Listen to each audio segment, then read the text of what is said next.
Assalamualaikum warahmatullahi wabarakatuh. Perkenalkan, nama saya Mutmainatul Jinah Kamalina, NIM 086. Di sini saya akan mempresentasikan tentang posisi media dalam pembelajaran. Sebelum saya menjelaskan posisi media pembelajaran, di sini saya akan menjelaskan terlebih dahulu apa sih media pembelajaran itu. Jadi, media pembelajaran adalah segala bentuk komunikasi yang digunakan untuk menyampaikan pesan atau informasi dari sumber kepada anak didik yang bertujuan agar dapat merangsang pikiran, perasaan, minat, dan perhatian anak didik untuk mengikuti kegiatan belajar. Baik, sekarang saya akan menjelaskan tentang posisi media pembelajaran. Pembelajaran dikatakan sebagai suatu sistem karena di dalamnya mengandung komponen yang saling berkaitan untuk mencapai suatu tujuan yang telah diterapkan. Komponen tersebut meliputi tujuan, materi, metode, media, dan evaluasi. Kedudukan media dalam sistem pembelajaran ini sangatlah penting karena merupakan komponen dari sistem pembelajaran.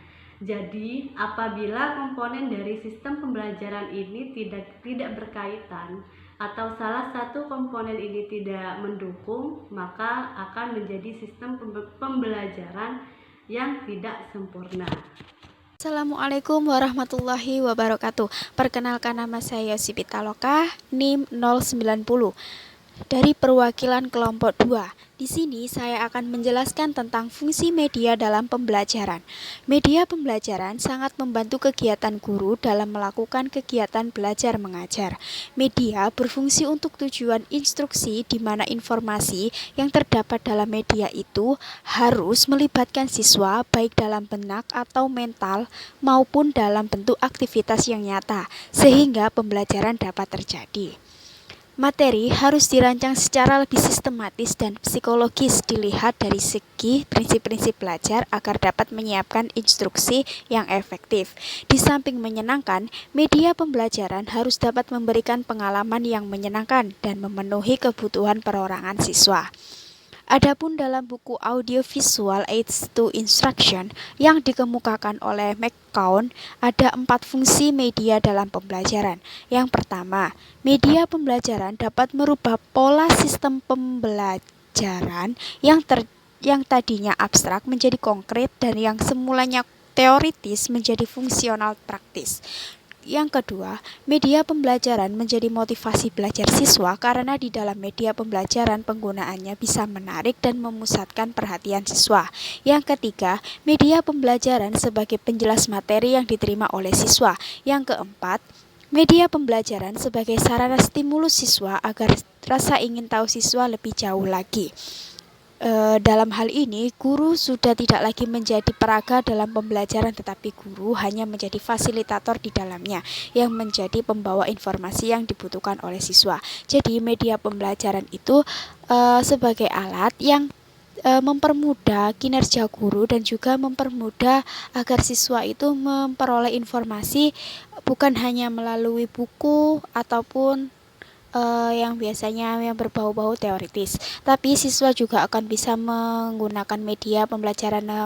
Media kan ada macam-macam, ada visual, ada audio dan lain-lain. Lah, siswa tidak hanya membaca buku saja, tetapi mereka juga bisa mendengar, melihat, dan juga merasakan seperti itu.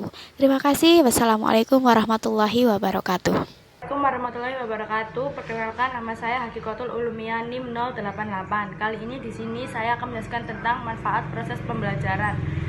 Manfaat proses pembelajaran adalah proses pembelajaran yang bertujuan untuk memperlancar interaksi antara guru dan siswa sehingga pembelajaran akan lebih efektif dan efisien. Manfaat media pembelajaran yaitu 1. Penyampaian materi pembelajaran dapat diseragamkan. 2. Proses pembelajaran lebih jelas dan menarik. 3. Proses pembelajaran menjadi lebih efektif. 4. Efisiensi waktu dan tenaga. 5. Meningkatkan kualitas hasil belajar siswa. 6. Media memungkinkan proses belajar dapat dilakukan di mana saja. Ketujuh, media dapat menumbuhkan sikap positif siswa terhadap materi belajar, dan yang terakhir, merubah peran guru ke arah yang lebih positif dan produktif. Sekian dari saya. Wassalamualaikum warahmatullahi wabarakatuh. Assalamualaikum warahmatullahi wabarakatuh. Nama saya Miana Dewi, NIM 084. Di sini saya akan menjelaskan tentang peran media dalam belajar. Yang pertama, memperjelas penyajian dalam pesan dan informasi, sehingga dapat dengan mudah memperlancar dan meningkatkan tingkat proses dan hasil belajar. Yang kedua, meningkatkan dan mengarahkan tujuan pada perhatian anak, sehingga dapat menimbulkan motivasi berinteraksi secara langsung antara siswa dan lingkungan sekitarnya.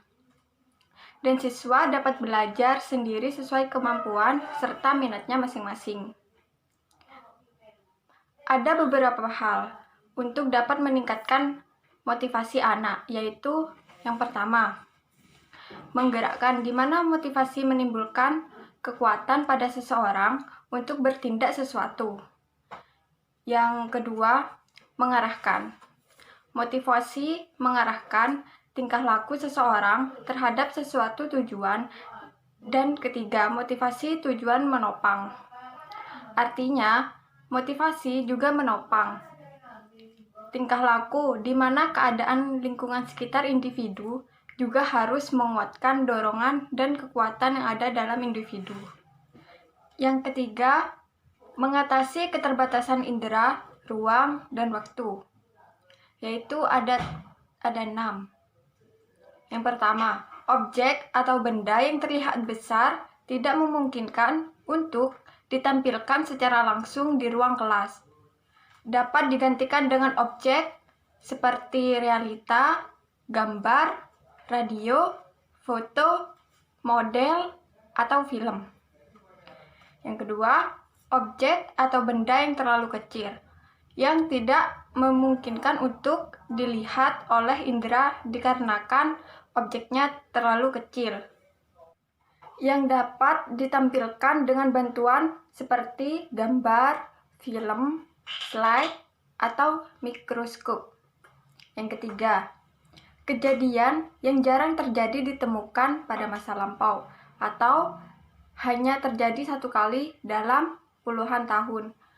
Dapat ditampilkan melalui video, foto, rekaman, film, atau slide secara verbal. Yang keempat, objek atau proses yang sangat rumit, seperti darah yang dapat dilihat secara konkret melalui gambar, film, slide, atau simulasi komputer. Yang kelima, kejadian atau percobaan yang dapat membahayakan dapat disimulasikan dengan media seperti film, komputer, dan video. Yang keenam, peristiwa alam seperti terjadinya letusan gunung berapi. Dalam proses kenyataannya memakan waktu yang sangat lama, seperti proses kepompong yang berubah menjadi kupu-kupu. Dapat ditampilkan dengan teknik rekaman, simulasi, film, video, dan time-lapse. Yang keempat, memberikan contoh kesamaan pengalaman kepada siswa tentang peristiwa-peristiwa yang ada di sekitar lingkungan mereka, serta kemungkinan dapat menimbulkan terjadinya interaksi secara langsung dengan guru, masyarakat, dan lingkungan sekitarnya. Misalnya, melalui karya wisata, mengunjungi museum, atau kebun binatang. Terima kasih dari saya. Wassalamualaikum warahmatullahi wabarakatuh.